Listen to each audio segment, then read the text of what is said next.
aspects of public health engineering in terms of sanitary engineering. No? So for this presentation, we will tackle the pillars or every engineering profession regards with public health engineering, specifically focusing on various fields and career paths available in environmental sanitary engineers. No. So for the outline of our presentation, we will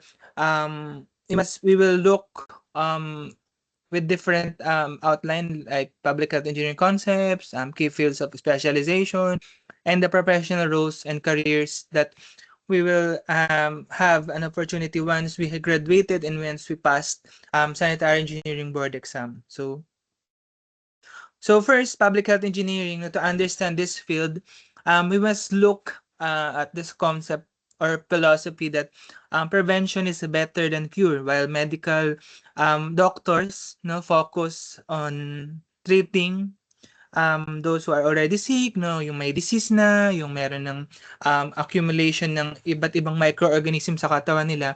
Public health engineers design the infrastructure and systems that ensure people to have or do not get sick in the first place. No, syempre, yun yung role natin as the engineers. No, we will prevent yung mga disease na mag-spread and also to control yung disease na meron sa isang environment or sa isang lugar. Kasi mostly as a sanitary engineers, yun yung mga yung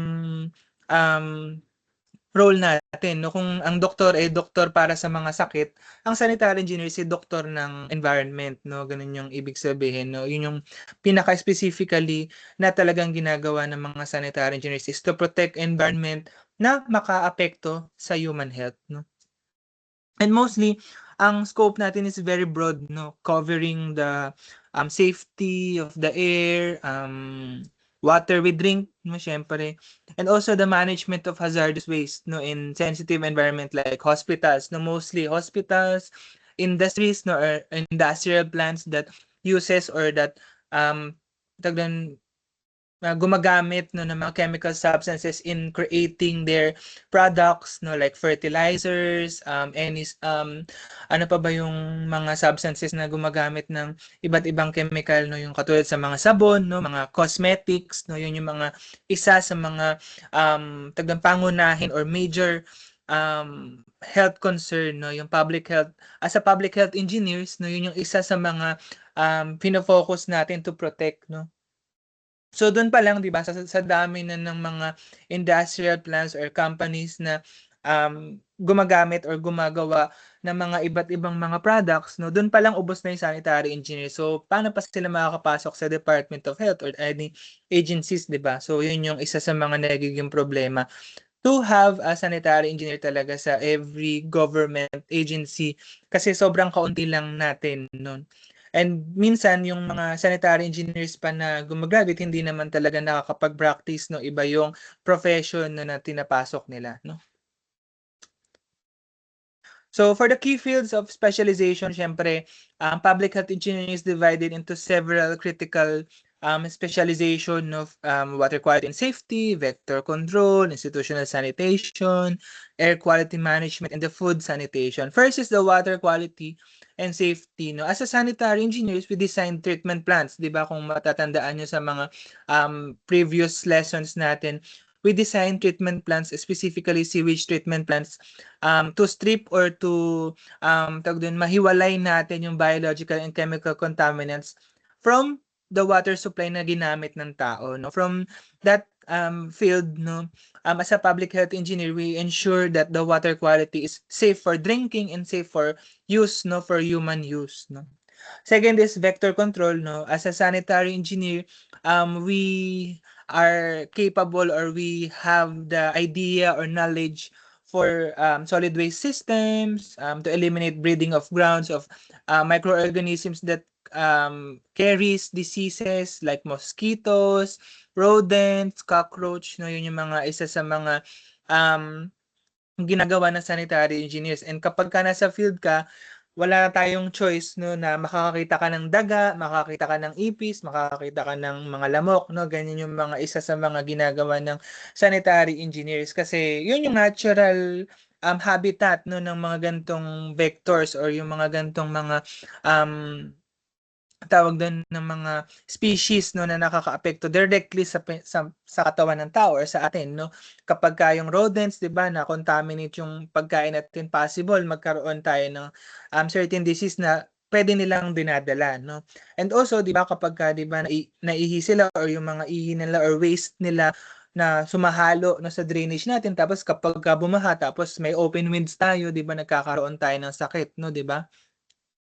So, yun yung isa sa mga key field excuse me, key field specialization regarding vector control. Third is the institutional sanitation, no, mostly yan sa mga construction, no, and also hospitals, laboratories, slaughterhouses, no, and as a sanitary engineer, we create specialized sanitary systems, no, for high-risk buildings like this, no, mostly sa hospitals, no, isa sa mga ginagawa ng mga sanitary engineers is to help, no, yung doctors, no, to prevent diseases, ano yung pwede nating gawin, no, or maging suporta sa mga doktor para hindi magkaroon ng spread ng disease and also paano ma-mitigate no yung mga diseases na na-encounter natin. Mostly sa COVID-19 no may mga sanitary engineers na nakatulong or nakasama ng mga doktor natin na naging as a frontliners no in mitigating the COVID-19 and to stop the spread of that disease no.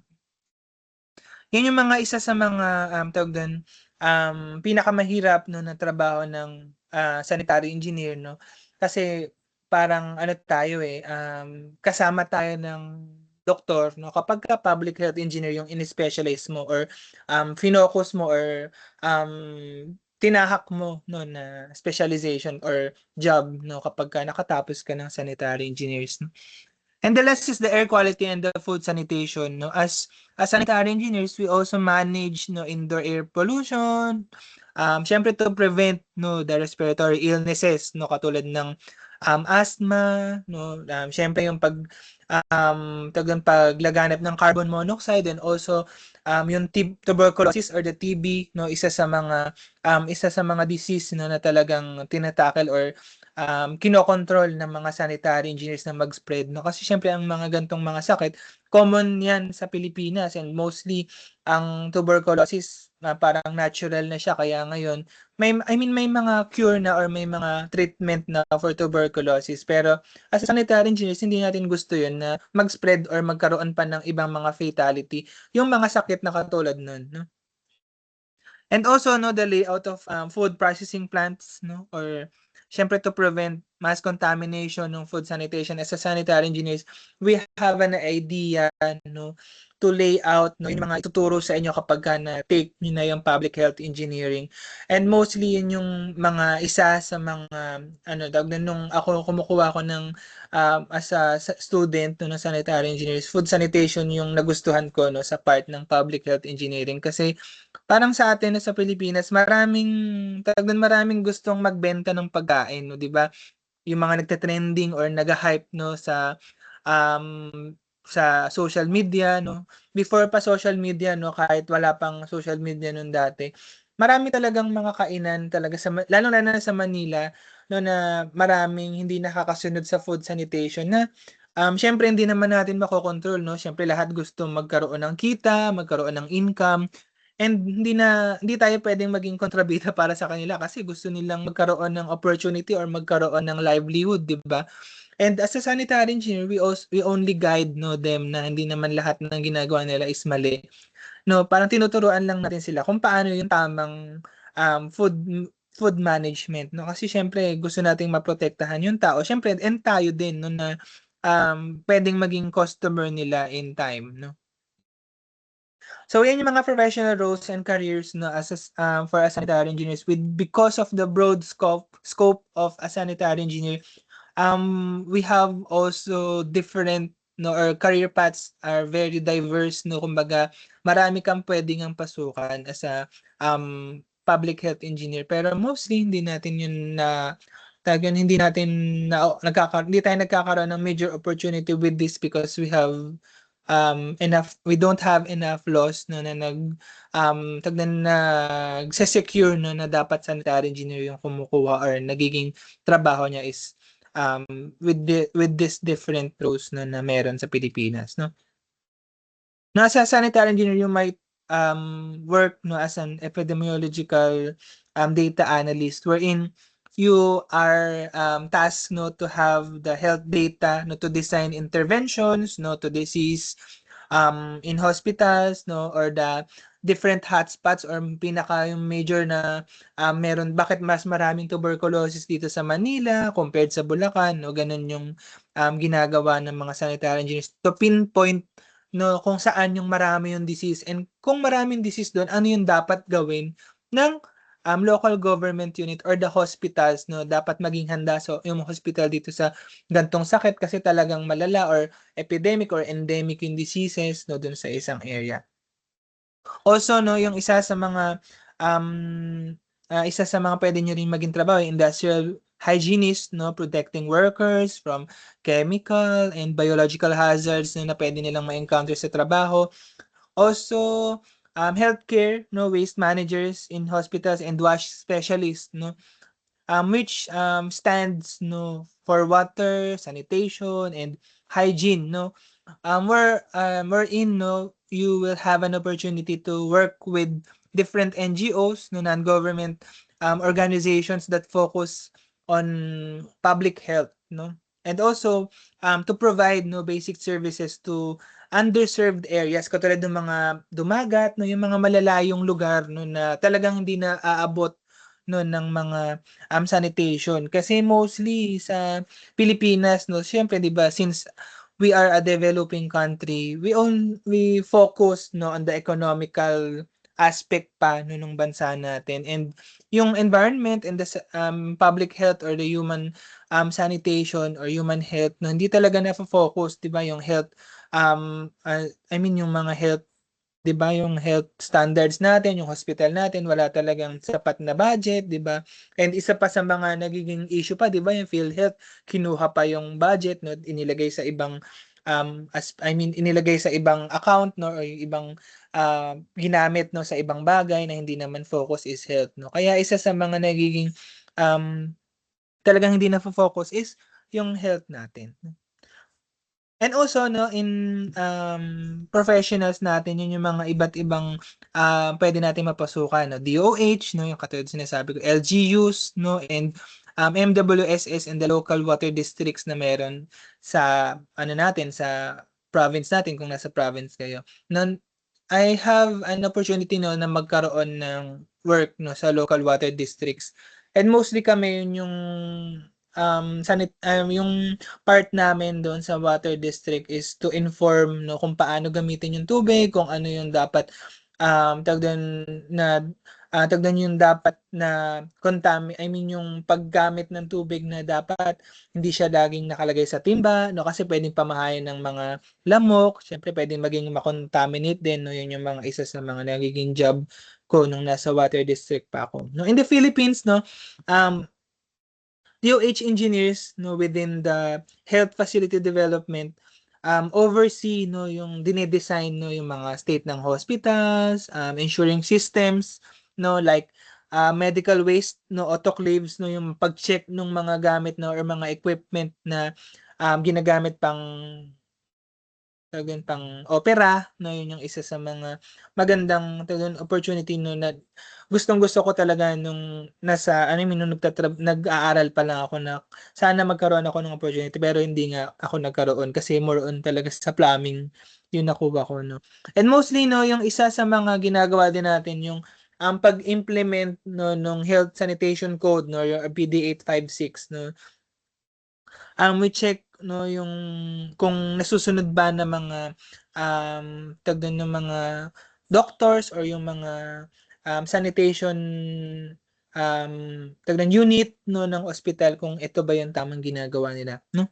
Then health officer no in the local government units no as a sanitary inspectors no yun yung ginagawa ng mga sanitary engineers sa LGU yung pag-check ng mga establishment or katulad ng commercial establishment, food establishment, no, and any other establishment na directly makakaapekto sa public health, no?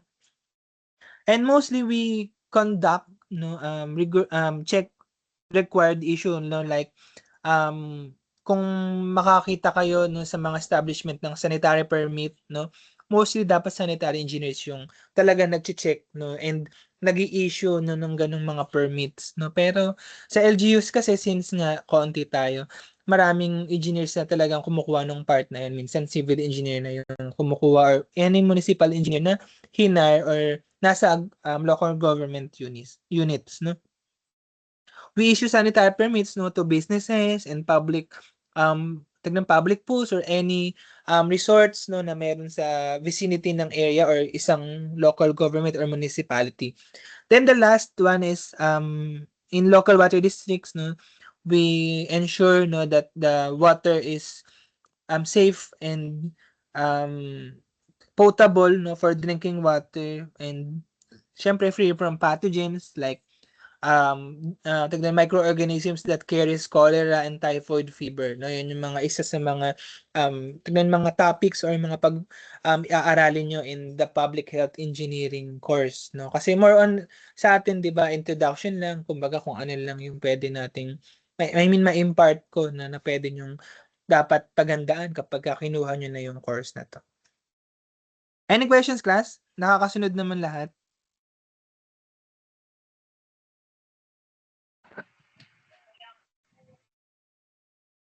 None? Okay.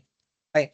We continue, no, on the global and local impact, no, our work, no, syempre is governed by the Department of Health Code on Sanitation, which is the PD 856, no, yung Health Sanitation Code, which is the primary legal framework that we must enforce, no. Yun yung ine-enforce ng sanitary engineers through this PD 856.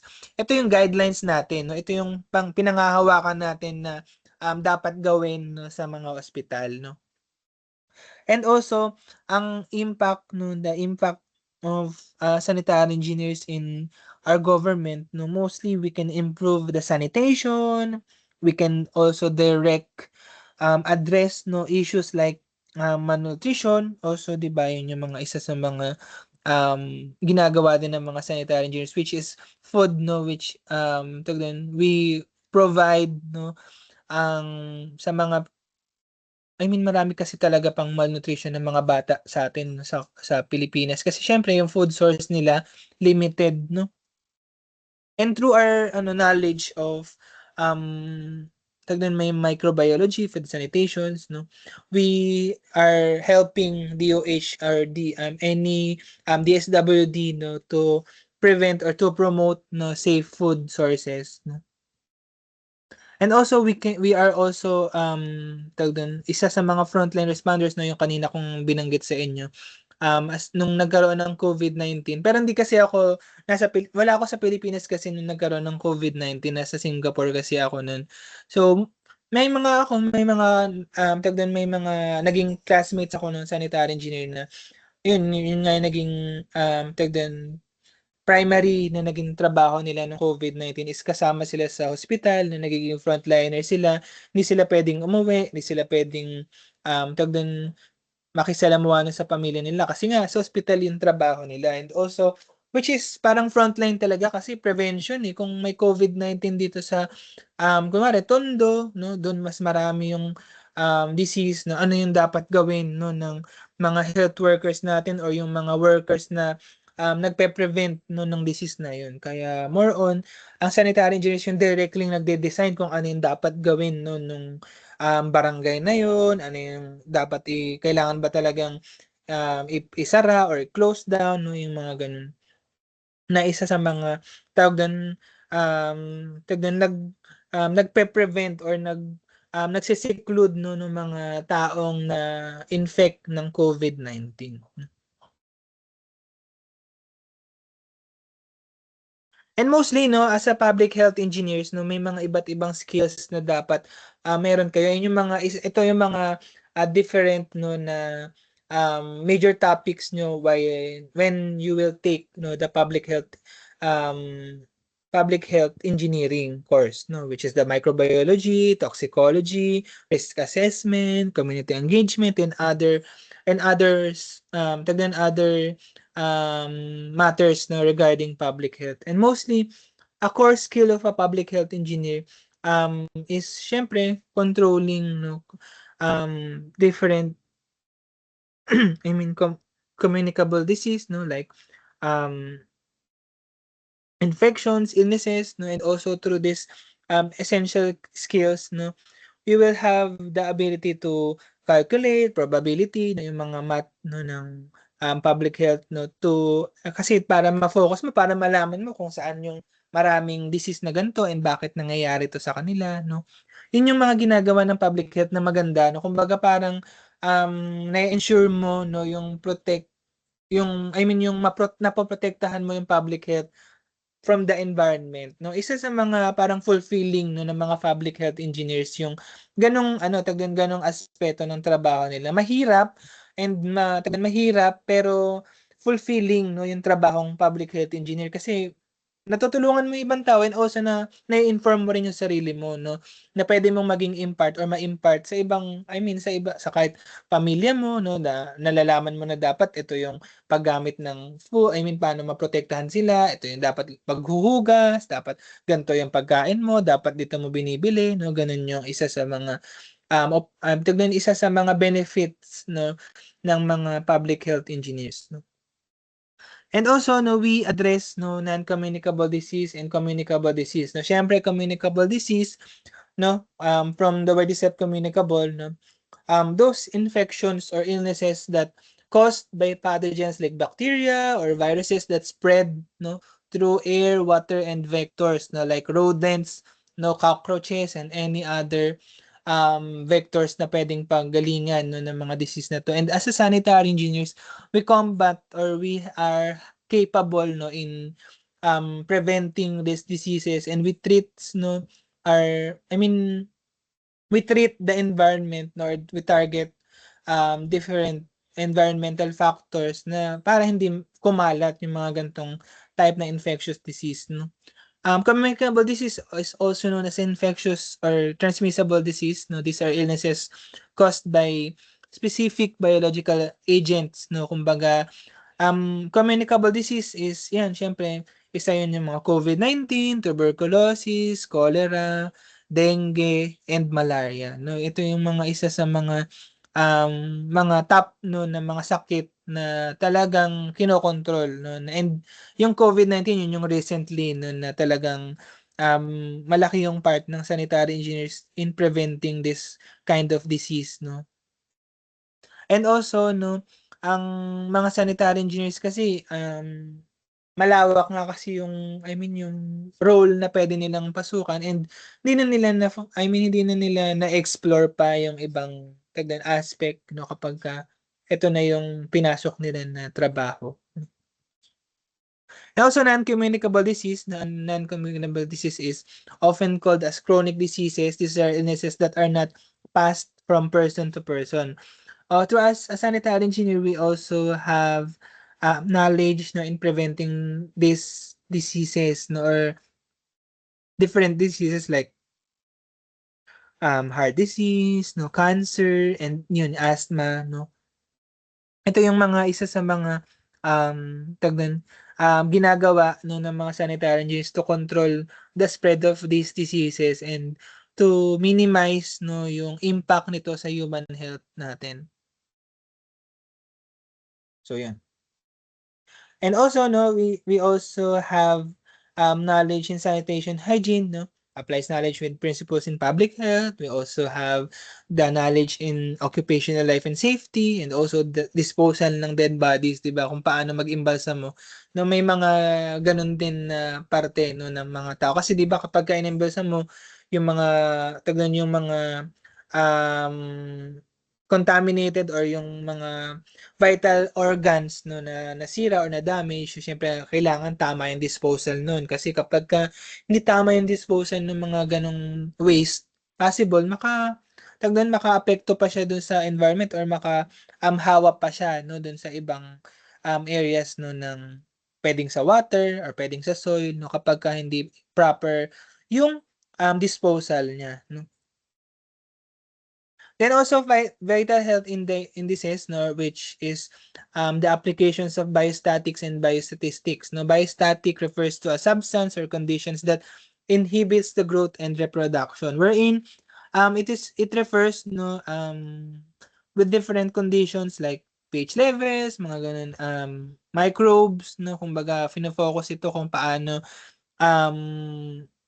kailan magiging mag-activate ulit yung microorganisms or viruses na nagko-cause ng COVID-19, ng tuberculosis, kailan yung kailan sila buhay na buhay, no, may mga seasonal yan, ganyan yung mga microorganisms. And as a sanitary engineers, yun yung mga kina-calculate natin, inaalam natin, no, through the biostatistics, no. Biostatistics is the application of statistical methods to biological, medical, and environmental data, no. Biostatics, no, yun yung refers, no, yung inhibits the growth, no. Yung kumbaga, inaalam na yung biostatic, nagre-refer lang siya dun sa substance or any microorganisms na dumadami, no. While the biostatistics, ito na yung pag-apply mo ng mathematical or the statistical methods kung saan kino-compute mo na kung gaano karami yung microorganisms kapag ka January, February, March, April, May, June, July, ganyan. Kumbaga naka-chart yan, ginagawa mo yan. And this modern time, sobrang hirap, no, ng mga pinagdadaanan ng mga public health engineers kasi sobrang nag-i-evolve na yung mga microorganisms na meron sa atin sa Pilipinas. Like may mga microorganisms na nagwi-withstand, no, with antibiotics, no, kung naririnig niyo na yung mga ganong issues, no, na yung antibiotics hindi na talaga, I mean, walang microorganisms na available, no, or in the natural process na kayang mag-degrade ng mga ganong substance, no. So yun yung key issues na public health engineering in biostatistics, epidemiology, risk assessment, then the evaluation of the interventions kung paano yung dapat gawin, no, ng isang lugar para ma-mitigate or para ma-control yung isang or yung pagkalat ng disease. Then the last part, no, essential skills, no, yung insects and vermin control in the food and milk sanitation, no.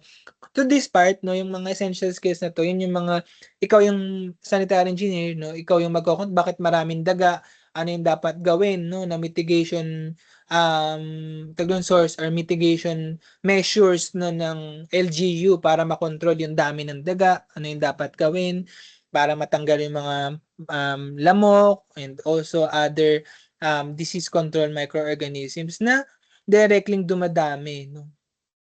So yun yung mga isa sa mga ginagawa ng mga public health engineer. And also the food and milk sanitation. Yung milk sanitation, yan yung isa sa maganda ring opportunity, no, kapag ka nakapasok ka sa planta ng mga gumagawa or nagsusupply ng gatas, no, like Cowhead and like any fresh milks, no, like Alaska, no, isa sa mga magandang opportunity yan yung milk sanitation. Maraming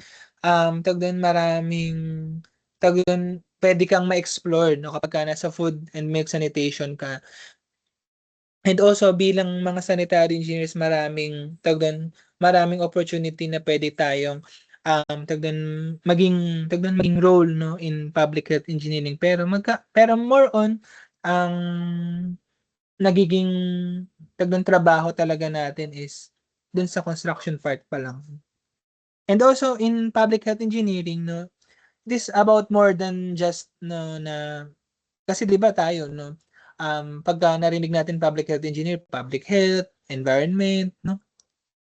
Pero ang focus talaga ng public health engineer is it is about in protecting, no, the life of health and also the environment, no, and every citizen, no, through our technical expertise and regulatory knowledge, we can use or we can help, no, yung different agencies, no, na nagfo-focus in protecting health and also local government units natin, no, na nangangailangan ng tulong in addressing public health.